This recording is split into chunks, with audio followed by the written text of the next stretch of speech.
साल 1980 में हर्षद मेहता नाम का एक यंग लड़का पहली बार बॉम्बे स्टॉक एक्सचेंज में कदम रखता है, इस बात से बिल्कुल अनजान कि अगले 10 सालों में वो एक मामूली जॉबर से इंडियन स्टॉक मार्केट का बिग बुल बनने वाला था। वो 15,000 स्क्वायर फीट के घर, लग्जरी गाड़ियां और एक लेविश ऑफिस का मालिक बनने वाला था। लेकिन हर्षद का राइज जितनी तेजी से हुआ था, उनका डाउनफॉल भी उतना ही दर्दनाक होने वाला था। ये कहानी है इंडिया के सबसे बड़े फाइनेंशियल स्कैंडल की। साल 1973, शहर रायपुर। 18 साल का हर्षद अपनी लाइफ से हताश हो चुका था। फादर का बिजनेस और हेल्थ दोनों ही कोलैप्स होते जा रहे थे, लेकिन हर्षद इस सिचुएशन को बदलना चाहता था। इसीलिए अपनी किस्मत आजमाने के लिए वो एक ऐसे शहर के लिए निकल पड़ा जो उसकी जिंदगी बदल के रख देने वाला था। सपनों का शहर मुंबई। मुंबई में उन्हें लाला लाजपत राय कॉलेज में एडमिशन मिल गया और साथ में वो छोटे मोटे काम करने लगे। उन्होंने प्लास्टिक स्क्रैप को कलेक्ट करके बेचने से शुरुआत की और इवन सीमेंट की ट्रेडिंग की। कई बार तो उन्होंने पैसे बचाने के लिए खुद मटेरियल को कैरी करके डिलीवर किया। अगले कुछ सालों में हर्षद की पूरी फैमिली भी रायपुर से मुंबई शिफ्ट हो गई। 1977 में कॉलेज खत्म होने के बाद हर्षद ने न्यू इंडिया एश्योरेंस कंपनी में 600 रुपए की सैलरी पे क्लर्क की जॉब ले ली और उनके भाई अश्विन मेहता ICICI में जॉब करने लगे। जॉब के साथ भी दोनों साइड बिजनेसेस करते थे, लेकिन अगले 2 सालों में कई बिजनेसेस ट्राई करने के बाद भी वो एक बड़ा बिजनेस नहीं बना पाए थे। इसीलिए एक दिन उन दोनों ने डिसाइड किया कि वो अब स्टॉक मार्केट में अपनी किस्मत आजमाएंगे। उस समय BSE में एक ट्रेडिंग रिंग होती थी जहां शेयर्स को मैन्युअली खरीदा और बेचा जाता था, क्योंकि उस समय इलेक्ट्रॉनिक ट्रेडिंग इंट्रोड्यूस नहीं हुई थी। इस ट्रेडिंग रिंग में केवल जॉबर्स और ब्रोकर्स को जाना अलाउड था। एक जॉबर का काम होता था अपने क्लाइंट के बिहाफ में शेयर्स को खरीदना और बेचना। हर्षद ने ट्रेडिंग होते देख ठान लिया कि वो खुद भी इस रिंग में एंट्री करके डील्स करेंगे, लेकिन इसके लिए उन्हें जॉबर बनना जरूरी था। उन्होंने P अंबालाल नाम के ब्रोकर के पास जॉबर बनने की रिक्वेस्ट की और उन्हें बहुत कोशिश के बाद जॉबर का बैज मिल गया। लेकिन एक जॉबर के तौर पे उनका पहला ही दिन बहुत खराब था। उन्हें 2000 का लॉस हो गया था, लेकिन दुखी होने की जगह उन्होंने इस लॉस से सीख ली। अगले कुछ महीनों में उन्होंने अपनी स्किल्स पे बहुत काम किया और बहुत जल्द मार्केट के सबसे स्किलफुल जॉबर्स में से एक बन गए। हर्षद को समझ में आया कि स्टॉक मार्केट में ज्यादा पैसे कमाने के लिए उन्हें कंपनीज के बारे में इंटरनल इंफॉर्मेशन चाहिए होगी, वो भी दूसरों से ज्यादा और दूसरों से पहले। उन्होंने ऐसे लोगों के साथ कनेक्शन बिल्ड करना चालू कर दिया जो उन्हें कंपनीज की इनसाइड इंफॉर्मेशन दे सके। फॉर एग्जांपल, उन्होंने लेबर यूनियंस के लीडर्स के साथ कनेक्शन बिल्ड किया ताकि उन्हें कंपनीज के डेली प्रोडक्शन का डेटा मिल सके। प्रोडक्शन इंक्रीज होने पर वो उस कंपनी के शेयर्स खरीद के रख सकते थे और डिक्रीज होने पर या लेबर स्ट्राइक की सिचुएशन बनने पर वो शेयर्स को पहले से ही बेच सकते थे। इस तरह की इनसाइडर इंफॉर्मेशन के बेस पे ट्रेड करने को इनसाइडर ट्रेडिंग कहा जाता है और आज ये इलीगल है, लेकिन उस समय ये लीगल थी। हर्षद अब एक जॉबर के तौर पे न केवल दूसरों के लिए ट्रेड करते थे बल्कि अपना खुद का पैसा भी मार्केट में लगाने लगे थे। 1982 तक इनसाइडर ट्रेडिंग के बेस पे उन्होंने काफी पैसे कमा लिए थे और एक बड़े घर में शिफ्ट हो गए थे। लेकिन अब वो इनसाइडर ट्रेडिंग के अलावा एक और टेक्निक आजमाने का सोच रहे थे, पंप एंड डंप। इसमें हर्षद एक ऐसे स्टॉक को आइडेंटिफाई करते थे जिसे ज्यादा खरीदा और बेचा नहीं जा रहा। फिर वो अपने कुछ साथियों के साथ मिलके बहुत कम टाइम में इस शेयर की बहुत सारी क्वांटिटी खरीद लेते थे। इससे मार्केट में उस शेयर की सप्लाई बहुत कम हो जाती थी और प्राइसेस एकदम से बढ़ जाते थे, जिसके बाद हर्षद उस शेयर की पार्ट होल्डिंग्स बेच के बहुत सारा प्रॉफिट कमा लेते थे। हर्षद की इन इनोवेटिव स्ट्रेटजीज के चलते उनका प्रॉफिट लगातार बढ़ रहा था और उन्हें लगने लगा कि अब उन्हें मार्केट में कोई बीट नहीं कर सकता। लेकिन फिर कुछ ऐसा हुआ जिसने हर्षद को पूरी तरह से बर्बाद कर दिया, ब्लैक थर्सडे।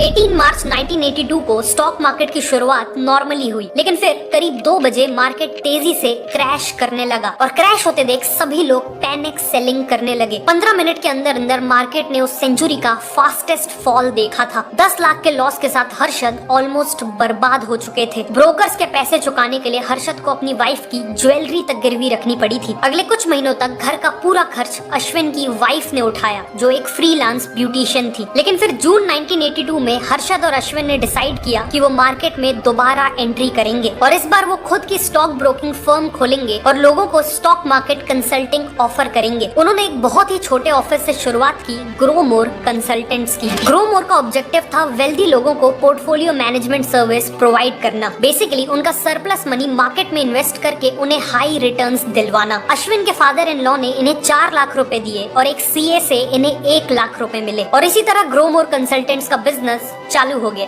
हर्षद ने देखा कि मार्केट में टी लीव्स के रेट 3-4 रुपए पर केजी से बढ़ गए थे। मतलब टी लीव्स बेचने वाली कंपनीज को नॉर्मल से ज्यादा प्रॉफिट होने वाला था, लेकिन इसके बाद भी मार्केट में टी कंपनीज के शेयर्स काफी अंडर वैल्यूड थे। इसीलिए हर्षद ने अपने क्लाइंट्स के लिए मैक्लोड रसल, टाटा टी और हैरिसन एंड मलयालम जैसी कंपनीज के शेयर्स हेविली बाय करना चालू कर दिए। साल भर में इन कंपनीज के शेयर प्राइसेस तेजी से बढ़ने लगे, जिससे हर्षद और ग्रो मोर के क्लाइंट्स ने बहुत पैसे बनाए। अपने हाई रिटर्न्स के चलते ग्रो मोर का नाम चारों तरफ फैल गया। लोग ग्रो मोर की स्कीम्स में पैसा लगाने के लिए लाइन लगाने लगे और इसी तरह 1985 तक हर्षद स्टॉक मार्केट के जादूगर बन चुके थे। लेकिन उनकी इस सक्सेस को देखते हुए मार्केट का एक पुराना दिग्गज खुश नहीं था, और वो दिग्गज था मनु मानेक। मनु मानेक मार्केट के पुराने खिलाड़ी थे और स्टॉक मार्केट की भाषा में वो एक बेयर थे। मतलब वो शॉर्ट सेलिंग करके पैसे कमाते थे। शॉर्ट सेलिंग एक ट्रेडिंग स्ट्रेटजी है जिसमें शेयर्स को बोरो किया जाता है ताकि उसे अभी हाई प्राइस में बेचा जा सके और बाद में प्राइस गिरने पर वापस खरीद कर रिटर्न किया जा सके। इस केस में जो प्राइस का डिफरेंस होता है वो प्रॉफिट हो जाता है। सिंपली स्पीकिंग, मनु मानेक जैसे बेयर्स को प्रॉफिट तब होता है जब शेयर्स के प्राइस गिरते हैं। मनु मानेक हर्षद मेहता को गिराने का मौका बहुत लंबे समय से ढूंढ रहे थे और उन्हें वो मौका मिला 1986 में।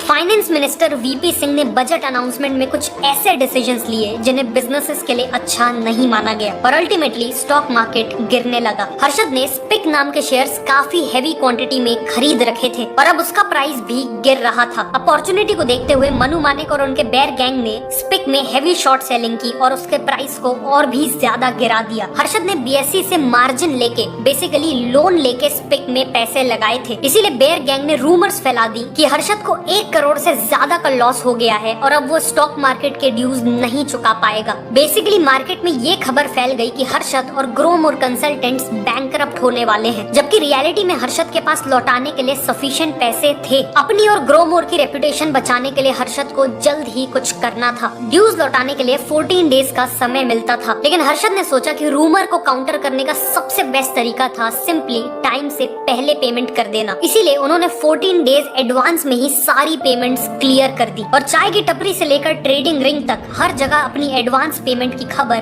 फैला दी। इससे उनकी रेपुटेशन और भी ज्यादा बढ़ गई और बेयर्स शॉक्ड रह गए। पर इस इंसिडेंट में हर्षद को 1.5 करोड़ के लॉसेस हुए, जो उनके लिए एक सिग्निफिकेंट सेटबैक था, लेकिन उन्होंने जल्द ही बाउंस बैक किया। ग्रो मोर ने छोटे इन्वेस्टर्स के साथ साथ इंस्टीट्यूशनल इन्वेस्टर्स के लिए काम करना चालू कर दिया और जल्द ही वो इंडिया के सबसे बड़े इंस्टीट्यूशनल ब्रोकर्स में से एक बन गए। लेकिन हर्षद के मन में एक बात खटक रही थी। वो जिंदगी भर ब्रोकर बन के दूसरों का पैसा स्टॉक मार्केट में नहीं लगाना चाहते थे। वो अब खुद एक बहुत बड़े इन्वेस्टर बनना चाहते थे। वो चाहते थे कि पैसा और प्रॉफिट दोनों ही उनका हो, लेकिन इसके लिए उन्हें कई 100 करोड़ का कैपिटल चाहिए था और इस कैपिटल के लिए हर्षद ने एक नए मार्केट में एंट्री लेने का फैसला किया, the money market. Money market basically एक अरेंजमेंट थी जिसमें एक बैंक दूसरे बैंक से शॉर्ट टर्म लोन लेता था। इस लोन का ड्यूरेशन यूजुअली 15 दिन का होता था। जनरली बैंक्स एक दूसरे को लोन इसलिए देते थे ताकि वो इंटरेस्ट के तौर पे एक्स्ट्रा इनकम कमा सके और जनरली कोई भी बैंक ये लोन तब लेता था जब उसे शॉर्ट टर्म के लिए कैश की जरूरत होती थी। इसे एक एग्जाम्पल से समझिए। सिटी बैंक के पास 100 करोड़ रुपए एक्स्ट्रा है जो वो दूसरे बैंक को लोन में देना चाहता है। दूसरी तरफ बैंक ऑफ अमेरिका है जिसे 100 करोड़ की जरूरत है। ऐसे में city bank bank of America को 100 करोड़ ट्रांसफर करेगा। बदले में बैंक ऑफ अमेरिका को कोलेट्रल के तौर पे सिटी बैंक के पास अपने 100 करोड़ के एसेट्स गिरवी रखने होंगे और ये एसेट्स जनरली गवर्नमेंट सिक्योरिटीज और बॉन्ड्स होते हैं। 15 दिन बाद bank of America 100 crore plus interest amount को सिटी बैंक को रिटर्न करेगा और गिरवी रखी हुई सिक्योरिटीज वापस ले लेगा। लेकिन एक कैच है, रियलिटी में बैंक्स कोलेट्रल के तौर पे कभी भी सिक्योरिटीज को सच में दूसरे बैंक को ट्रांसफर नहीं करते थे। इंस्टेड वो बैंक रिसीट्स यानी BR इशू कर देते थे। जैसे इस केस में 100 करोड़ के लोन के बदले बैंक ऑफ अमेरिका ने सिटी बैंक को अपने एसेट्स या सिक्योरिटीज नहीं दिए थे, बल्कि एक BR यानी बैंक रिसीट दी थी। बेसिकली ये BR बैंक ऑफ अमेरिका का सिटी बैंक को प्रॉमिस था कि अगर हम लोन रीपे नहीं कर पाए तो हमारे एसेट्स आपको मिल जाएंगे। BRs का यूज इस पूरी प्रोसेस को स्मूथ और कन्वीनियंट बनाने के लिए होता था। दो बैंक्स के बीच हुए इस पूरे ट्रांजैक्शन को RFD यानी रेडी फॉरवर्ड डील्स कहा जाता था और और इन रेडी फॉरवर्ड डील्स को मनी मार्केट के ब्रोकर्स फैसिलिटेट करते थे, जिसके लिए इन ब्रोकर्स को ब्रोकरेज यानी एक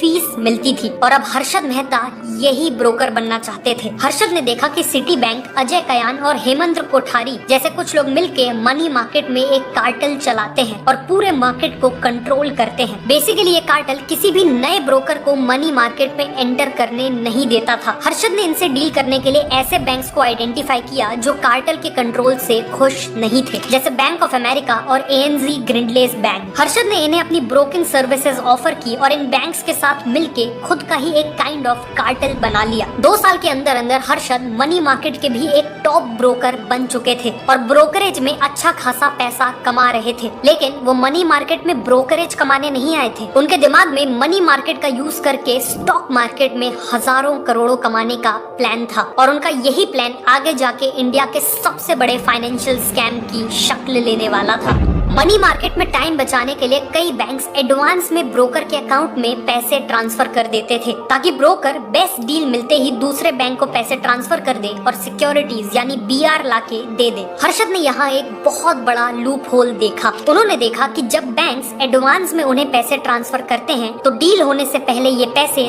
10-15 दिन तक उनके अकाउंट में पड़े रहते हैं। हर्षद ने इन पैसों को स्टॉक मार्केट में लगाना चालू कर दिया और अपने फेवरेट स्टॉक्स के प्राइसेस को आर्टिफिशियली बढ़ाना चालू कर दिया। और फिर जब डील क्लोज करने का टाइम आया तो शेयर्स को बेच के प्रॉफिट खुद रख लिया और बाकी पैसे से मनी मार्केट की डील एग्जीक्यूट कर दी। इसके अलावा हर्षद ने एक और लूप होल ढूंढ लिया। उन्होंने देखा कि लोन के बदले जो बैंक BR देता था उसे कोई भी वेरीफाई नहीं करता था। मतलब ये चीज चेक नहीं होती थी कि जितनी सिक्योरिटीज के अगेंस्ट BR इशू की गई है, क्या सच में BR इशू करने वाले बैंक के पास वो सिक्योरिटीज है भी कि नहीं। इसे देखते हुए हर्षद ने कुछ छोटे बैंक्स जैसे बैंक ऑफ करद को ब्राइब देके उनसे फेक BRs बनवाना चालू कर दिया। इस केस में हर्षद एक बैंक से लोन का पैसा लेके सीधा स्टॉक मार्केट में डाल देते थे और बैंक ऑफ करद से फेक BR बनवा के लोन देने वाले बैंक को दे देते थे। इस तरीके से हर्षद के पास स्टॉक मार्केट में डालने के लिए पहले से ज्यादा पैसा तो होता ही था, साथ में ज्यादा समय के लिए भी होता था। 1990 से 1992 के बीच हर्षद ने इन पैसों को यूज करके मार्केट को आसमान में पहुंचा दिया। मई 1990 में जो सेंसेक्स करीब 800 पॉइंट्स पे था, वही सेंसेक्स अप्रैल 1992 तक करीब 4,500 पॉइंट तक पहुंच गया। मतलब ऑलमोस्ट 460% की ग्रोथ केवल 2 साल में। हर्षद मेहता के फेवरेट स्टॉक्स जैसे ACC तो 300 से बढ़कर 10,000 का प्राइस क्रॉस कर चुके थे और अपोलो टायर्स का प्राइस भी 10 गुना बढ़ गया था। मनु मानेक और बाकी बेयर्स की मार्केट को नीचे लाने की कई कोशिशों के बाद भी मार्केट लगातार ऊपर जा रहा था, क्योंकि अब हर्षद के पास मार्केट को ऊपर ले जाने के लिए पैसे का पूरा खजाना था। पैसे आते ही हर्षद ने 15,000 स्क्वायर फीट का एक लेविश पेंट हाउस खरीद लिया था। 29 कार्स थी, जिसमें इंडिया की पहली इंपोर्टेड लेक्सस कार भी शामिल थी और इन सब के साथ हर्षद को मिला था एक नया नाम, द बिग बुल। मार्केट में हर्षद की इन्फ्लुएंस इस हद तक बढ़ चुकी थी कि वो जिस शेयर में हाथ डालते उसका प्राइस बढ़ने लगता था। जब उन्होंने माजदा इंडस्ट्रीज के शेयर्स खरीदे तो उसका प्राइस तो बढ़ा ही, लेकिन एक दूसरी कंपनी जिसका नाम स्वराज माजदा था, उसके प्राइसेस भी बढ़ने लगे, सिंपली बिकॉज उसके नाम में माजदा था और लोगों को लगा कि हर्षद ने इस कंपनी के शेयर्स खरीदे हैं। मीडिया ने भी हर्षद को लार्जर देन लाइफ दिखाना चालू कर दिया था। वो बिजनेस इंडिया और बिजनेस टुडे जैसी मैगजीन्स के कवर पे थे। मीडिया उनके लेविश टेरेस और कार्स के कलेक्शन को दिखा रहा था और उन्हें इंडिया का हाईएस्ट इनकम टैक्स पेयर भी बता रहा था। लेकिन ये पैसा, फेम और सक्सेस हर्षद के सर पर चढ़ते जा रहे थे। वो अपने आप को भगवान मानने लगे थे। इतनी सक्सेस के बाद भी वो रुकना नहीं चाहते थे। इनफैक्ट उन्होंने global investment bank Merrill Lynch और टाटा की टेल्को कंपनी से ज्यादा प्रॉफिट्स कमाने के टारगेट्स सेट कर लिए थे। लेकिन डेस्टिनी ने उनके लिए कुछ और ही प्लान्स बना रखे थे। बहुत जल्द उनका एक दर्दनाक डाउनफॉल होने वाला था। 1991 में ही RBI को टिप मिल गई थी कि मनी मार्केट में BRs का मिसयूज हो रहा है। इसीलिए उन्होंने कुछ बैंक्स के अगेंस्ट इंक्वायरी ऑर्डर की और साथ ही सभी बैंक्स के लिए BRs के यूज से रिलेटेड स्ट्रिक्ट गाइडलाइंस इशू कर दी। मतलब अब फेक BRs का यूज करके मनी मार्केट में ऑपरेट करना बहुत मुश्किल हो चुका था। लेकिन इसके बाद भी हर्षद ने दिसंबर 1991 में SBI से 500 करोड़ का अमाउंट ले लिया। हर बार की तरह उन्होंने इस पैसे को स्टॉक मार्केट में शेयर्स को पंप करने में लगा दिया। लेकिन इस बार वो दूसरे बैंक से फेक बीआरस लाके एसबीआई को नहीं दे पा रहे थे। इस दौरान उन्होंने एसबीआई के एक एम्प्लॉय आर सीतारामन को ब्राइब किया और उसे एसबीआई के रिकॉर्ड्स को मैनिपुलेट करने को कहा ताकि सीनियर एसबीआई ऑफिसर्स को इस 500 करोड़ के सिक्योरिटीज गैप के बारे में पता ना चले। लेकिन इन सब के बाद भी एसबीआई ऑफिशियल्स को अप्रैल 1992 में अपने रिकॉर्ड्स में 500 करोड़ के गैप के बारे में पता चल गया। एसबीआई ने हर्षद को कन्फ्रंट किया और उन्हें पैसे वापस करने के लिए प्रेशराइज करने लगे। हर्षद को इन पैसों की सख्त जरूरत थी ताकि वो स्टॉक मार्केट को उठा के रख सके, लेकिन टाइम पे पैसे वापस करना भी जरूरी था क्योंकि अगर एसबीआई लीगल एक्शन ले लेता तो उनका पूरा स्कैम सबके सामने आ जाता। अश्विन ने सजेस्ट किया कि हर्षद अपने स्टॉक्स को बेच दे और एसबीआई को पैसे रिटर्न कर दे, लेकिन हर्षद ऐसा नहीं करना चाहते थे ताकि वो कैपिटल गेन्स टैक्स से बचे रह सके। हर्षद ने एसबीआई से कुछ टाइम मांगा और एक दूसरे बैंक एनएचबी से पैसे उठा लिए और एसबीआई को इंस्टॉलमेंट्स में पैसे लौटाने लगे, लेकिन तब तक बहुत देर हो चुकी थी। टाइम्स ऑफ इंडिया की रिपोर्टर सुचेता दलाल को इस पूरे केस के बारे में पता चल गया और उन्होंने 23 अप्रैल 1992 में फ्रंट पेज खबर छाप दी कि एसबीआई के अकाउंट से 500 करोड़ रुपए गायब थे और उसके पीछे बिग बुल यानी हर्षद मेहता का हाथ था। इस एक्सपोजे के चलते पार्लियामेंट में सरकार के खिलाफ आवाज उठने लगी और सरकार ने पैनिक करके हर्षद के ऊपर इनकम टैक्स, आरबीआई और सीबीआई की इन्वेस्टिगेशंस चालू कर दी। एक एक करके मनी मार्केट और स्टॉक मार्केट का पूरा स्कैंडल सामने आने लगा। पूरे देश को पता चल गया कि कैसे बहुत चालाकी से बैंक का पैसा यूज करके सालों तक स्टॉक मार्केट को आर्टिफिशियली इन्फ्लेट किया गया। स्टॉक मार्केट में भी पैनिक फैल गया। हर्षद मेहता के स्टॉक्स का हाल सबसे ज्यादा बुरा हुआ और रिटेल इन्वेस्टर्स के भी लाखों करोड़ों डूब गए। बैंक ऑफ करद और मेट्रोपॉलिटन कोऑपरेटिव बैंक जिनसे हर्षद ने फेक बीआरस बनवाए थे वो बैंक्स डूब गए और जब इस पूरे स्कैम का साइज असेस किया गया तो वो नंबर 4000 करोड़ से भी ज्यादा था। 4 जून 1992 को हर्षद मेहता और अश्विन मेहता को अरेस्ट कर लिया गया और उनके एसेट्स जैसे घर,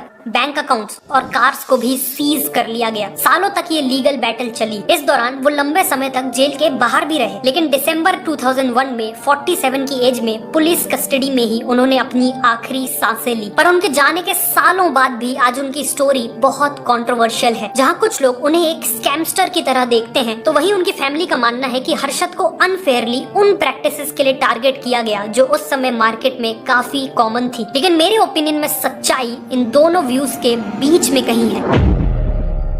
अगर आपको ये वीडियो अच्छी लगी तो मैं रिकमेंड करूंगा कि आप नेक्स्ट इस वीडियो को देखें।